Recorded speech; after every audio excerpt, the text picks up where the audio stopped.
Bonjour à tous, bienvenue pour ce nouvel audio. Alors aujourd'hui, je vais vous faire encore une lecture d'un ancien article qui s'intitule L'âne volant. Donc c'est encore sur le thème de l'eschatologie et plus précisément musulmane parce que je vais décrypter un hadith très connu. Donc je vous fais la lecture et ensuite je me livrerai comme d'habitude à des petites réflexions en complément. Alors je commence. Nous nous proposons ici d'expliciter la riche symbolique de ce célèbre hadith eschatologique qui, à nos yeux, est un parfait résumé de notre époque contemporaine. Ouvrez les guillemets. Le messager d'Allah, Mohammed, a dit, ouvrez les guillemets, Dajjal, l'antéchrist, va monter sur un âne volant avec les oreilles étendues. La distance entre ses oreilles est de 40 coudées. Il voyagera sur terre à la vitesse des nuages. Fermez les guillemets. Tout d'abord, nous écarterons les commentateurs récents qui, conformément au littéralisme ambiant, ne racontent que des âneries et mériteraient un bonnet d'âne. Par exemple, nous ne suivrons pas l'interprétation émise par un cheikh, directeur durant 10 ans des prières du vendredi à la mosquée de l'ONU. Oui, tout est possible à notre époque, qui affirme que cet âne volant serait un avion. Plusieurs choses retiennent notre attention. La première impression que nous laisse le hadith est que cette apparition du Dajjal sera marquée par un côté avant tout absurde, parodique et grotesque, à l'image de cet âne muni d'ailes qui n'existe pas dans la nature et dont l'aspect monstrueux nous évoque inévitablement les manipulations génétiques et les hybridations en tout genre, largement pratiquées de nos jours. De plus, en tant que singe de Dieu, trompeur et roi de l'inversion de toute chose, il paraît logique que la monture de l'Antéchrist constitue une mauvaise imitation de celle du Messie qui, selon la tradition biblique, mais aussi hindouiste, apparaîtra sur un cheval blanc, symbole du Verbe divin et de la lumière de l'esprit. Il y a là aussi une contrefaçon satanique du voyage nocturne du prophète sur le cheval ailé Bourak. D'ailleurs, d'un point de vue biologique, on peut dire que l'âne, connu pour être extrêmement têtu et fourbe, peut être assimilé à une forme dégradée du cheval, réputé quant à lui pour sa prestance et sa fidélité. Ne dit-on pas qu'il est la plus belle conquête de l'homme? En outre, le fait que l'âne plane dans les airs nous indique que les tromperies du Dajjal seront essentiellement de nature psychique et se dérouleront en nous-mêmes au sein du domaine intermédiaire subtil, soit dans le monde imaginal. Cet animal est donc une sorte d'antiverbe ou d'anti-vertu. Il fracture la virtus, la force intérieure virile des êtres humains, et est donc synonyme d'inversion, de perversion, de divertissement et de subversion suivant l'étymologie. C'est l'archétype adéquat pour figurer la bêtise, les troubles psychologiques, l'uniformisation sous-qualitative et l'abrutissement général qui sèmeront le désordre dans le fort intérieur de chaque homme sur terre à la fin des temps, d'où son immense étendue. Nous rappellerons que le symbole de l'âne a partout et toujours été revêtu d'une signification sinistre et incarne les forces maléfiques les plus diverses. Par exemple, les anciens Égyptiens représentaient le dieu ténébreux Seth, le frère d'Osiris assimilable au Satan biblique, sous la forme d'un âne rouge, et l'art hindou montre toujours la déesse diabolique Mudevi montée sur son dos. Dans une autre perspective, observons que de nombreux prophètes et autres maîtres spirituels, comme Jésus, Lao Tse ou Saint Bernard, ont été figurés chevauchant un âne afin de marquer leur totale maîtrise du psychisme inférieur et des forces démoniaques. Dans la même veine, René Guénon donne une illustration caractéristique du rôle pour le moins ambivalent joué par l'âne, notamment dans les festivités carnavalesques médiévales. ouvrez les guillemets. Nous mentionnerons certaines fêtes d'un caractère vraiment étrange qui se célébraient au Moyen Âge. La fête de l'âne, où cet animal, dont le symbolisme proprement satanique est bien connu dans toutes les traditions, était introduit jusque dans le cœur même de l'Église, où il occupait la place d'honneur et recevait les plus extraordinaires marques de vénération. Nous ferons également remarquer que la légende de l'âne volant est bien connue du village de Gonfaron dans le Var. Elle raconte qu'un habitant qui refusa orgueilleusement de vénérer le saint local, nommé Quinis, reçut pour punition de chuter du haut d'une montagne avec son âne. En clair, cette image prophétique du diable sur son âne aérien est une fidèle allégorie de notre monde à rebours actuel. C'est la figuration idéale de la profanation de toutes les religions, de la société du spectacle, du nivellement par le bas de l'intelligence, de la TV-lobotomisation et surtout de la généralisation à l'échelle globale d'Internet qui est l'instrument parfait de l'abrutissement général, via un flux d'ineptie et de vulgarité de plus en plus rapide. On peut dire ainsi que la connerie humaine voyage à la vitesse des nuages. C'est le facteur ultime de rivalité mimétique perpétuelle.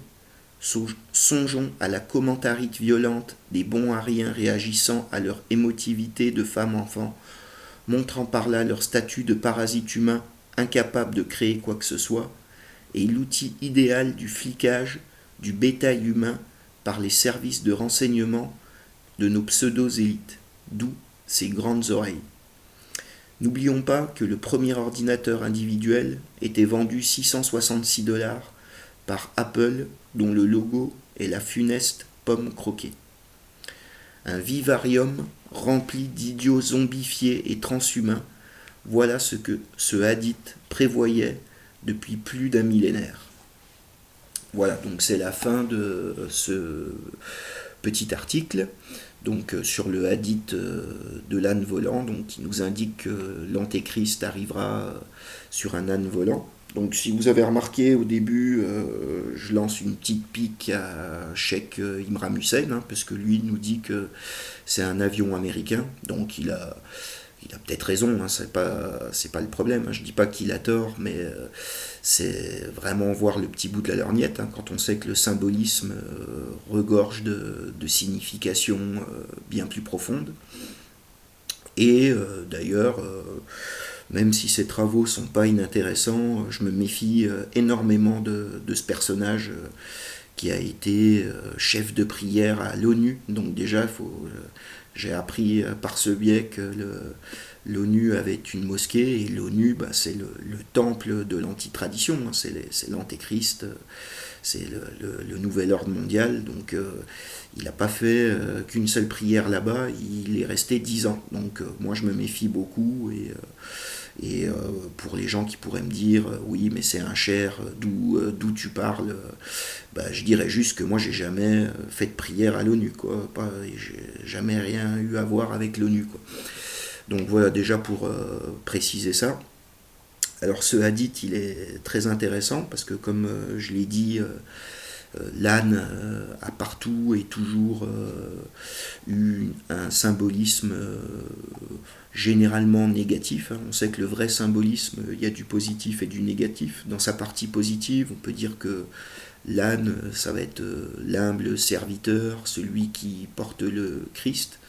Mais il faut surtout voir que les grands personnages, donc comme je l'ai dit, Lao Tzu, le Christ, le Saint Bernard, d'autres personnages chevauchent des ânes, et c'est pour montrer le fait qu'ils ont canalisé les forces inférieures symbolisées par l'âne. Et donc cet âne volant de l'antéchrist, c'est une singerie, une contrefaçon satanique, bien sûr, du Messie qui doit arriver aussi sur une monture ailée, donc généralement un cheval blanc, hein, comme chez Saint Jean ou le Kalki Avatara. Et comme je l'ai dit, c'est également une singerie du voyage nocturne, le mirage du prophète qui s'élève à travers les 7 cieux planétaires jusqu'à l'Empyrée sur une monture ailée, quoi, un cheval ailé. Donc on a là, donc, comme je l'ai dit, l'image du Dajjal, hein, qui veut dire l'imposteur, le trompeur, le mauvais imitateur. On peut même dire d'ailleurs que, j'ai rien contre les ânes, hein, en tant qu'animal, mais on peut dire qu'un âne, c'est un sous-cheval, quoi. Le cheval, il est réputé pour sa fidélité, sa rapidité, sa beauté, alors qu'on sait que l'âne est têtu, fourbe, lent.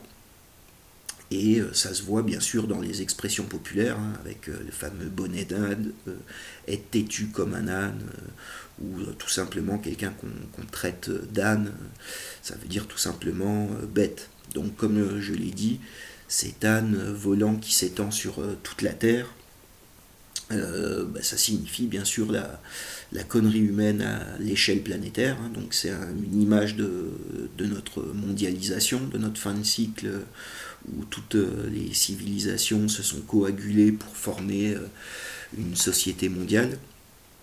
Ces grandes oreilles, bien sûr, c'est le renseignement et tout ce qui va concerner la communication, hein. Donc on pense au spectacle, à la TV, lobotomisation, comme je l'ai dit, à Internet, donc à la toile, donc qui est partout sur Terre. On voit ça parfaitement là en ce moment avec le coronavirus, qui est, on s'en fiche qu'il soit créé par l'homme ou que ça soit un véritable virus, c'est pas le problème, mais en tout cas ça permet de faire énormément d'ingénierie sociale, de contrôle de masse à grande échelle, de faire des tests sociétaux, voir comment les populations réagissent. Et les médias, là, vu avec le confinement, c'est incroyable, quoi. Si au bout de quelques jours, les gens ne cassent pas leur écran, ça veut dire que c'est foutu, quoi. Là, on est dans la bêtise absolue. Chacun raconte la sienne, chacun y va de ses commentaires. C'est aussi également mettre la fausse peur. On voit des histoires de gens qui vont applaudir à 20h les gens qui travaillent dans les hôpitaux, alors que le gouvernement n'est même pas capable de donner des masques et des intubateurs. Il est prêt à mettre 500 milliards pour relancer l'économie, mais il n'est pas prêt à mettre quelques millions d'euros pour fabriquer des masques et des intubateurs, alors qu'a priori dans notre société si technologique et scientifique, on pourrait construire des intubateurs par milliers en quelques semaines, hein, et des masques, j'en parle même pas, hein, c'est qu'un bout de tissu, quoi. Donc voilà, on voit vraiment la bêtise généralisée. Je vous renvoie d'ailleurs à la dernière vidéo de Ralph qui traite de ce sujet, quoi. C'est la bêtise humaine généralisée. On peut parler aussi bien sûr de la pensée unique qui régit le monde entier avec les mêmes comportements qui sont bien sûr modélisés à l'avance. Maintenant, pour aller acheter un paquet de pâtes, il faut remplir une permission, comme si on était à l'internat, quoi. Donc c'est un monde qui ressemble de plus en plus à une prison, et je pense d'ailleurs que c'est que le début, parce que après il y aura la crise économique. Enfin, en gros, on va nous vendre des vaccins, des puces, des trucs à remplir pour pouvoir continuer à être abreuvés par leur merde audiovisuelle. Excusez-moi pour la vulgarité, mais c'est l'air du temps qui est comme ça. Tout est vulgaire. On peut penser aussi aux gens qui se sont battus pour des rouleaux de PQ. Là, je pense que ils pourront chier là pendant 30 générations. Je suis content pour eux, quoi. Donc voilà, donc on a tout est la contrefaçon. On a pareil, du coup, comme je vous ai dit, la contrefaçon du cheval ailé, le cheval ailé, le cheval blanc du Messie, bah, le cheval symbolise bien sûr l'esprit, la force spirituelle. Et donc cet âne volant symbolise bah, l'inintelligence, le fait qu'on annonne. Annonner, c'est pile ce qu'on fait en ce moment avec les grands médias de masse. On a aussi l'âne avec son sale caractère qui est insoumis. Donc justement, l'âne, il est reconnu pour être têtu et en faire qu'à sa tête. Donc ça, c'est par rapport à Dieu, hein. On sait que le terme musulman, ou enfin, islam veut dire la soumission au commandement divin, à l'ordre divin. Et donc l'âne, bah, c'est l'insoumis, celui qui ne se soumet pas aux préceptes naturels et qui d'ailleurs se casse la figure. Je parle aussi de petites légendes locales parce que donc c'est dans un village qui s'appelle Gonfaron dans le Var. Il y a la légende d'un âne volant, donc qui est toujours en rapport. C'est un habitant qui refuse de nettoyer devant chez lui pour le passage d'un pèlerinage religieux, et un jour, par punition divine, un jour son âne est en haut de la montagne et il part tout seul dans les airs et il s'écrase par terre, comme l'antéchrist d'ailleurs va finir écrasé par terre, car l'intelligence, le vrai, le beau, le juste, la vérité, il n'y en a qu'une et elle finit toujours par gagner à la fin, c'est normal. Donc je vous mettrai bien sûr l'article. J'ai mis le lien dans l'article justement de cette légende locale de Gonfaron. Et donc ce hadith, bah, c'est le miroir d'une société complètement inversée. On sait également que le Dajjal, donc l'antéchrist, est décrit comme borgne. Donc c'est la perte de l'œil du cœur, comme disent les soufis, l'œil de l'intelligence, et il ne voit plus que d'un œil la réalité, que par tout ce que j'appelle l'âme basse, justement. On a une âme haute qui pourrait être d'ailleurs symbolisée par le cheval blanc ailé, et l'âme basse, c'est cet âne volant. Et donc j'ai bien insisté également à la fin sur les réseaux sociaux, sur la télévision, les séries, le renseignement également, avec ses oreilles étendues, c'est-à-dire que tout le monde est écouté, fliqué, et on est noté sur nos comportements. C'est ce qui doit se passer en ce moment, quoi. Les officines d'ingénierie sociale doivent s'en donner à cœur joie, quoi. Donc voilà, donc je pense que c'en est tout pour cet article. C'était vraiment un petit article.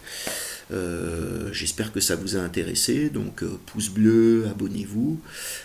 N'hésitez pas à rajouter des commentaires parce que moi j'aime beaucoup ce genre de petits aphorismes, de petits hadiths, de petits contes, car on pourrait vraiment donner encore plein d'autres significations, je suis sûr, que j'ai pas trouvé, qui sont plus intéressantes qu'un avion américain.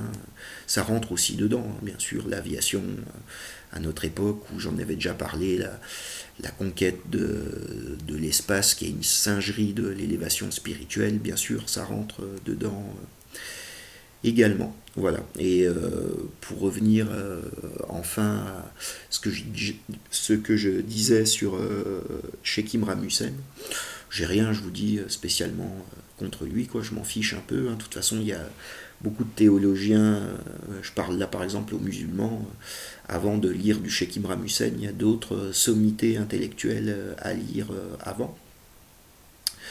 Et donc voilà, donc Portez-vous bien, ne regardez pas trop les réseaux sociaux parce que vous allez devenir fou.